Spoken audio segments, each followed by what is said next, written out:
Bom, pessoal, depois de ver a passagem do formalismo de Lagrange do sistema discreto para sistemas contínuos, a gente vai ver uma aplicação aqui para esse formalismo, que é o teorema de Nebel, estendido agora para esses sistemas contínuos. Ele funciona de uma forma um pouquinho diferente daquela que nós já vimos para sistemas discretos, que envolve algumas diferenças, tanto conceituais como técnicas, né, na hora de fazer as contas. Então, a gente sabe que o teorema de Nebel associa a invariância de um sistema físico para uma dada transformação, que aqui é representada por essa transformação do sistema de coordenadas, de x para x', e essa transformação vai envolver também variações dos campos e das suas derivadas. Então, já tem uma diferença aqui importante. Nós temos que lidar com uma quantidade maior de variações, já que a lagrangiana agora depende essencialmente ou diretamente dos campos, né, e não das coordenadas. Depende das coordenadas indiretamente, né, através dos campos e das suas derivadas. Então, a gente vai estudar agora como o teorema de Nebel pode ser estendido para esse caso. É um tema bastante importante, tem várias aplicações na física moderna, principalmente em teoria de campos quânticos. Então, é importante a gente estudar esse tópico com bastante atenção. Quando a gente faz uma transformação desse tipo, né, a lagrangiana vai se transformar de duas formas, porque a gente tem aqui, na verdade, a transformação das coordenadas e a transformação dos campos. Então, não só o argumento da função muda, mas a forma da função vai mudar de L para L', e a gente tem que L de x', né, L' se deve à modificação dos campos, né, que vão mudar e, portanto, mudam a forma da lagrangiana. L' no ponto x', a gente pode calcular, supondo novamente a analiticidade da função. A gente calcula em primeira ordem dessa forma, quando a transformação é infinitesimal, né, de x para x'. E aí a gente obtém essa expressão aqui, onde eu somei, né, nesse termo eu somei e subtraí L de x. E o motivo de fazer isso vai ficar evidente daqui a pouco. Outra coisa que a gente vai considerar que del L, del x', ou del L', del x é igual a del L, del x. Então, esse termo aqui vai ficar igual a del L, del x nas passagens seguintes. Bom, vamos ver por que a gente somou e subtraiu esse termo. Eu quero calcular essa diferença aqui no limite quase contínuo para transformações infinitesimais, né? Então, a gente tem L'x menos Lx. Notem que L'x é diferente de L'x', né? E a diferença é dada por isso aqui. O que significa essa diferença que eu chamo de delta L aqui? Isso aqui é a variação da lagrangiana num ponto fixo x. O argumento permanece o mesmo e só muda a forma. Isso aqui é como se a gente mantivesse as coordenadas fixas, mas fizesse a transformação dos campos associada a essa transformação, né? Então, os campos mudam, mas x permanece o mesmo. Então, é uma variação devido só aos campos. Supondo a analiticidade, a gente pode escrever ΔL dessa forma, né? Ela depende dos campos e de suas derivadas. Aqui aparece essa variação da derivada que a gente inverte, como já fizemos várias vezes, inverte a ordem do delta e da derivada e a gente obtém essa expressão. Tá, então, é uma conta que a gente já fez várias vezes, não é diferente do que já foi feito para sistemas discretos. E a gente tem essa função, né? Aqui nós usamos explicitamente a equação de Lagrange, né? Porque a gente quer calcular a invariância para um sistema físico que se desenvolve de acordo com as equações de Lagrange. E lá a gente pode substituir esse termo del L, del φ por esse termo que envolve uma derivada em relação a μ. Isso sai diretamente das equações de Lagrange, como foram derivadas aqui no slide anterior. E então a gente tem esse termo. Notem que quando a gente faz essa substituição e essa troca, a gente tem aqui derivadas nos dois termos, e isso pode ser escrito como uma derivada de um produto, nessa forma aqui. Então, a ΔL vira uma derivada do produto dessa derivada em relação às derivadas μ, ΔΦ. Notem que μ e μ aqui os dois são os mesmos, né? Essa derivada é na mesma coordenada. Agora, a variação da ação que a gente quer fazer igual a zero, como é feito aqui para garantir a invariância do sistema, pela transformação, né? Essa derivada, essa variação é dada por essa diferença aqui, quando a gente tem uma variação mínima do sistema de coordenadas. Né? Então, a ação é integral em d4x da densidade lagrangiana, depois da transformação e antes da transformação. Essa é a diferença. Então, a gente tem uma integral em x', outra integral em x. Mas se a gente observar que os infinitésimos, né, em x' estão relacionados aos infinitésimos em x através de uma função, né? O x' é dado como uma função analítica dos x. A gente pode fazer uma expansão e pegar os termos de ordem mais imediatas aqui. Se a gente tivesse restringir a cálculos de ordem 1, que já tem aqui uma variação de ordem 1 no L, né, a gente pode desprezar os termos de ordem superior aqui e dx' vai ficar igual a dx para efeitos de cálculo do volume infinitesimal. Então, a gente pode representar as duas integrais como sendo em x em vez de x', sem perda de nenhum termo de ordem importante. Então, ΔS, desse jeito, fica uma integral em d4x, dessa diferença de L'x' menos Lx. E L'x' menos Lx está escrito aqui. Né? Eu passo esse termo para cá, vou ter L'x' menos Lx, vai ser igual a ΔL, que foi calculado, mais esse termo aqui. Então, a gente tem ΔL mais esse termo que corresponde a esse. A gente faz ΔS igual a zero porque a gente está impondo que o sistema é invariante. Então, isso aqui, esse termo vai ser igual a zero. A gente usa que ΔΦ varia quando a gente faz a transformação desse modo aqui, certo? É uma função analítica, é isso que a gente está assumindo. Então, vai variar de acordo com isso, somatória aqui nos índices repetidos. E substituindo, a gente vai ter esse termo, substituir ΔΦ aqui por essa expressão, a gente chega nesse termo aqui. Tudo isso em função de um ΔXν qualquer. Notem que aqui a gente tinha ΔXμ, vou colocar ΔXνi aqui fora, mas tem esse delta que vai transformar no correto. Por isso que aparece essa delta de Kronecker aqui. Né? Então, a gente tem essa expressão aqui, e isso tem que ser igual a zero para qualquer ΔXμ. Isso aqui é arbitrário, né? E essa integral tem que ser igual a zero para qualquer valor, então a única forma disso acontecer é que esse termo aqui seja igual a zero. E com isso a gente chega nessa igualdade aqui. Tá? Isso aqui é igual a zero. Então, a gente chama esse termo entre colchetes, entre parênteses aqui, de corrente de Nether. E principalmente quando μ igual a 4, né, que é a coordenada do tempo, isso aqui é uma derivada no tempo. Então, isso aqui vai ser igual a zero, se isso é igual a zero, significa que essa é uma grandeza conservada. Quando a derivada em relação ao tempo é zero, essa grandeza não varia enquanto o tempo está correndo, é uma grandeza conservada. E isso é uma corrente de Nether.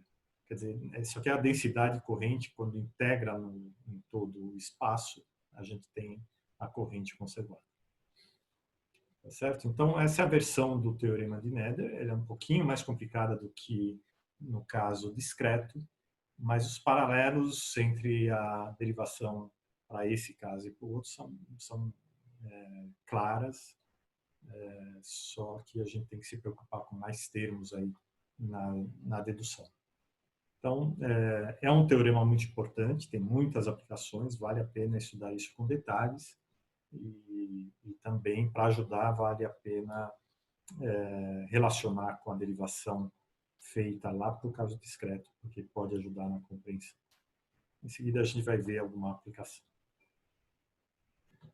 Bom, a gente viu aqui a extensão do teorema de Nether para o caso contínuo, mas para uma situação muito particular, que é um campo escalar, quer dizer, você só tem um campo, né? E a gente pode relacionar isso com, no caso do sistema discreto, quando você só tem um sistema unidimensional, só uma variável, né? Porque aqui a nossa variável agora é o campo, né? E as suas derivadas. Então, é como se você tivesse só um campo, mas só uma dimensão. Mas a gente sabe que existem campos, o eletromagnético, por exemplo, que é um caso muito importante, é um campo vetorial. Ele é mais complicado, ele tem componentes, né? Então, a gente vai estudar um caso geral, que são os campos tensoriais. A gente já estudou tensores e as suas transformações lá no início do semestre, né? No capítulo 2, tem uma aula sobre isso. Eu tinha falado para vocês que não era importante naquele momento, mas chegou a hora de compreender isso, né? Então, vale a pena voltar lá, dar uma olhada no que são tensores e como eles se transformam. A gente vai usar isso aqui. Basicamente, tensores são aqueles campos, né, que têm várias componentes, né, e é muito simples estender aquilo que a gente fez para o sistema contínuo de um campo escalar para cada uma das componentes do campo. Então, φ agora aparece com índice I, porque ele tem várias componentes. E a gente vai assumir, né, que essas componentes se transformam, quando a gente transforma as coordenadas, de um jeito particular, que é muito comum em física, são os casos mais importantes, e não se transformam de uma forma aleatória, né? Eles têm uma lei de transformação, que é característica dos tensores, e, portanto, a gente chama isso de campos tensoriais. Os campos vetoriais formam um caso particular dos campos tensoriais. Então, vamos ver como fica o teorema de Nether nesse caso de campos tensoriais. Depois a gente reduz isso para o caso vetorial, que serve como exemplo. Então, a gente tem a transformação das coordenadas, como antes. Agora, os campos aparecem com vários índices, e porque ele pode ser um tensor. Então, ele pode ter, se fosse um vetor, aí aparecer um índice só, se é um campo matricial, aparecem dois, e assim por diante. E a transformação de tensores se dá por essa expressão, a gente já viu lá. Os tensores se transformam dessa forma, né? Eu vou passar para novas coordenadas x e 1, x e 2, etc., que podem ser escritos em termos de x e 1, x e 1, x e 2, etc. X e 1', x e 2' aqui, né, transformar em função das coordenadas anteriores, né? Então, isso são o x1 e 1' pode ser escrito em termos de todas as coordenadas x e j anteriores, né? Então, essa é a ideia. A gente vai ter uma série de derivadas aqui. Então, se o campo é uma função contínua, ele vai se transformar desse jeito, e aí a gente caracteriza isso como tensor. Essa é basicamente a definição de tensor.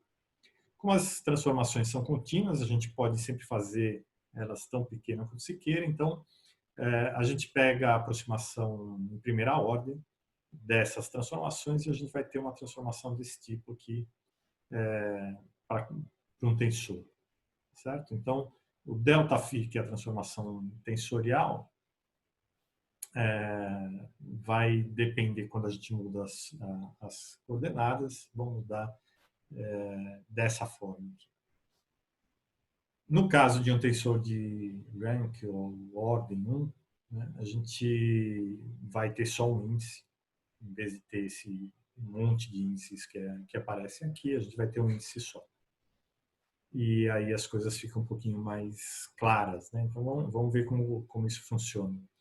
A gente tem a φ' em x', faz a expansão do mesmo jeito que a gente fez para a lagrangiana, né? Para a densidade lagrangiana.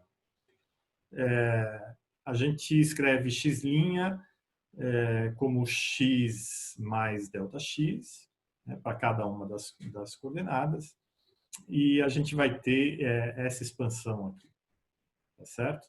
Aqui aparecem as derivadas em lambda somadas. E então a variação para cada uma das coordenadas. E então a gente tem, com isso a gente pode escrever φ' x' menos φ de x igual a esse termo aqui, que eu vou chamar de ΔΦ com delta maiúsculo aqui, né? Isso aqui é o que a gente tinha chamado de ΔL num slide anterior, quando a gente estava estudando o teorema de Nader. É exatamente a mesma coisa, né? A passagem que a gente fez lá se repete aqui e aparece esse outro termo que é devido à transformação das coordenadas. O que significa esse termo aqui, né? A gente vê que é na mesma coordenada, só que φ mudou para φ', quer dizer, eles são diferentes, né? Antes da transformação a gente tinha φ, no mesmo ponto a gente agora tem φ'. Significa que quando eu faço uma transformação das coordenadas, as componentes do campo também se misturam. É como na rotação para um sistema, para um vetor, né? Você faz a rotação do seu sistema de coordenadas, então a coordenada em si vai mudar, vai girar, cada ponto do espaço vai ser girado, né, no seu referencial, mas cada componente do vetor também muda, elas se misturam, porque o vetor também roda, né? Se você roda o seu sistema de coordenadas enquanto o vetor está fixo no anterior, né? No sistema rodado você tem uma mistura das coordenadas do vetor anterior. Então ele muda de φ para φ', porque cada uma das componentes vai mudar. Então isso aqui está relacionado à mudança à combinação das coordenadas do vetor numa rotação, por exemplo. Isso aqui é devido à variação do espaço mesmo, da rotação, da transformação das coordenadas em si. Do espaço e do tempo, não do vetor. Bom, a gente vai escrever aqui ΔX desse jeito, para deixar bem geral, certo? No caso de rotação, a gente tem uma matriz específica aqui, né? Mas a gente tem esses termos para uma transformação qualquer, e os vetores também, né? O campo φ, as componentes do campo φ também vão se combinar de acordo com essa expressão. Então, isso aqui é bem geral e a gente pode usar para qualquer transformação, e dependendo da forma como a gente põe, isso significa que as coordenadas se transformaram de um jeito e os vetores também se transformaram, vetores ou tensores, né, também se transformaram de acordo com essa transformação que é dada por aqui. Tá? Então, a gente vai ter essa transformação das componentes, mais a transformação do espaço. Isso aqui é muito semelhante àquilo que a gente obteve para a densidade lagrangiana no slide anterior. Só que agora a gente está falando das componentes do campo. Deixa eu colocar aqui.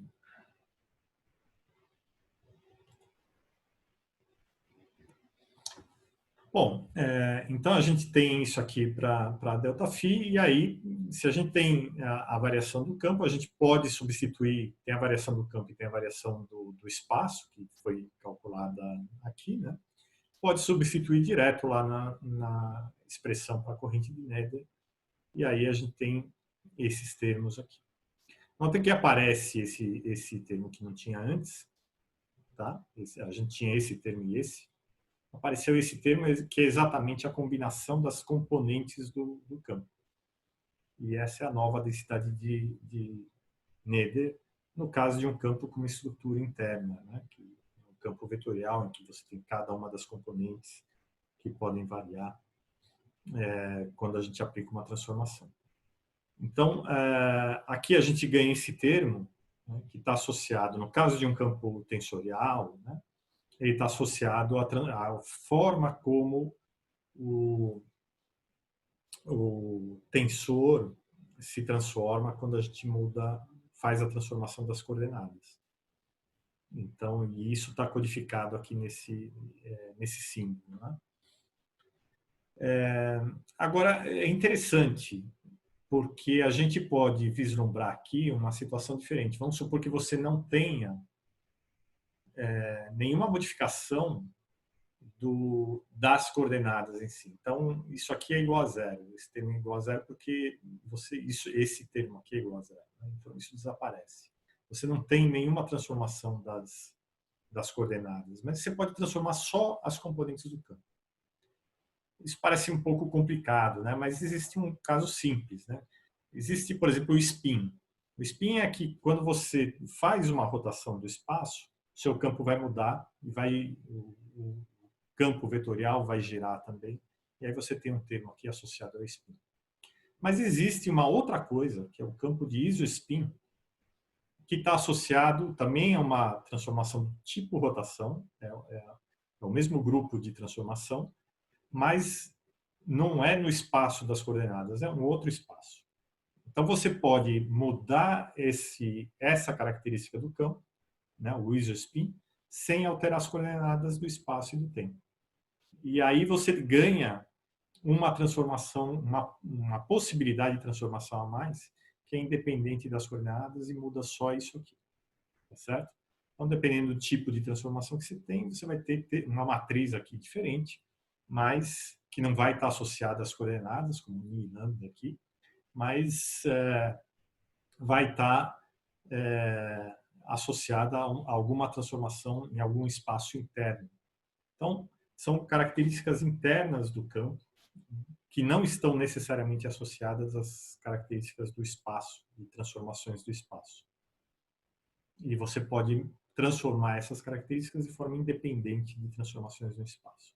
Isso também leva a novas simetrias e também são calculadas pelo teorema de Neller, que ganha aí um caráter muito mais geral do que a gente tinha para sistemas discretos. Bom, então vamos ver uma aplicação, porque isso é uma coisa bastante abstrata, né? Esse teorema de Neller, quando a gente vai para o sistema contínuo, ele ganha um nível de abstração muito maior e a dificuldade técnica também aumenta, porque a gente tem esse monte de índices, vários símbolos e várias possibilidades de transformação.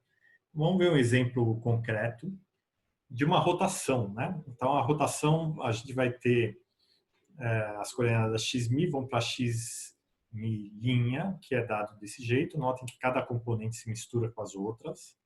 E é uma rotação porque é uma matriz antissimétrica que representa essa rotação. Então, isso aqui é uma rotação. Vamos ver como um campo que a gente vai assumir que seja um campo vetorial com um só índice se transforma, né? Se é um campo vetorial, quando o espaço rotaciona, esse vetor que representa o campo também gira, né? Ou suas componentes no referencial girado vão se misturar. E aí a gente vai ter essa transformação também dos campos que são representados aqui. Então, a gente tem a transformação do espaço, que é dada por essa matriz. Os campos mudam por causa da transformação, quer dizer, as coordenadas mudam, então tem a transformação dos campos, porque a coordenada, né, o argumento do campo muda, mas também as componentes do campo se misturam e elas são dadas por esse ΔΦ, que a gente vai calcular em seguida. Então, usando o fato de que essa matriz é antissimétrica, a gente pode escrever esse ΔΦ desse jeito aqui, né? Tem esse sinal de menos porque é antissimétrico, e aqui a gente já trocou os símbolos, né? Porque vai ter a somatória sobre todos, e por isso que divide em dois, né? A gente tem a somatória, eles aparecem duas vezes, aparece essa divisão por dois aqui. Então, isso aqui é basicamente essa igualdade, e esse termo aqui é basicamente esse, onde a gente tem a somatória nos lambdas e nos ni, e essa somatória está escrita de um jeito diferente aqui. Como ela é contada duas vezes, a gente divide por 2. Tá certo? E esse sinal de menos vem daqui. Bom, vamos ver esse termo aqui, né? Esse termo está relacionado também ao fato de que é um campo vetorial, ele vai se transformar de acordo com o vetor, e a transformação vai depender dessa variação angular aqui do vetor, né? de uma derivada desse tipo, um diferencial desse tipo.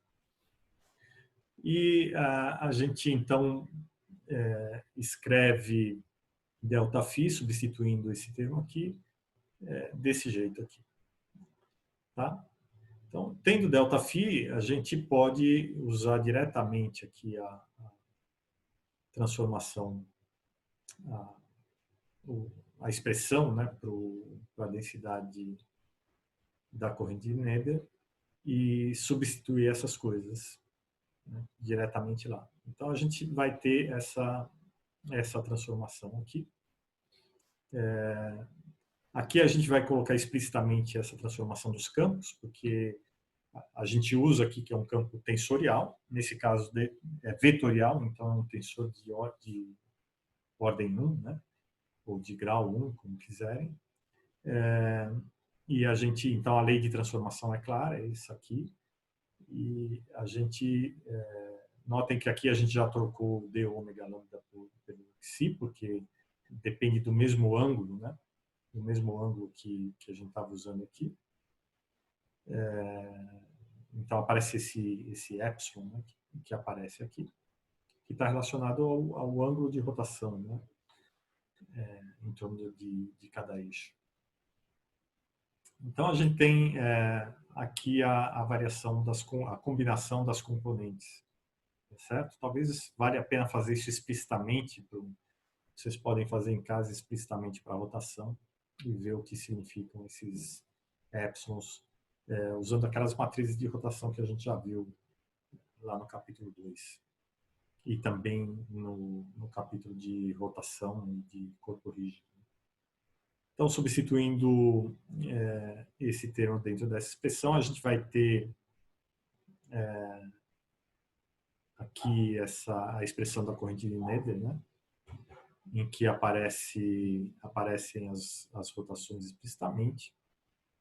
E substituindo, então, aqui a gente coloca dentro desses termos essa expressão, e aí rearranja essa densidade para aparecer escrita dessa forma, que notem que esses parênteses aqui, que indicam um termo curioso que a gente vai ver em seguida.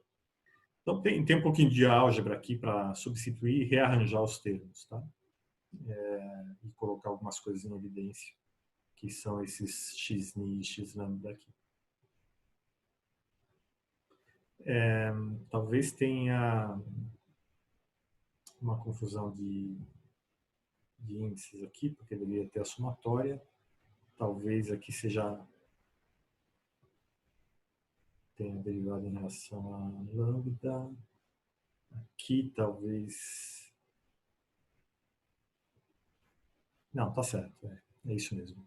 Os índices estão corretos, porque aqui a gente tem 3 índices também, né? Tem uma derivada que vai fazer a somatória em um dos índices. A derivada que aparece aqui na frente do J. Né? Então, a gente tem esses termos que, olhem só, a gente...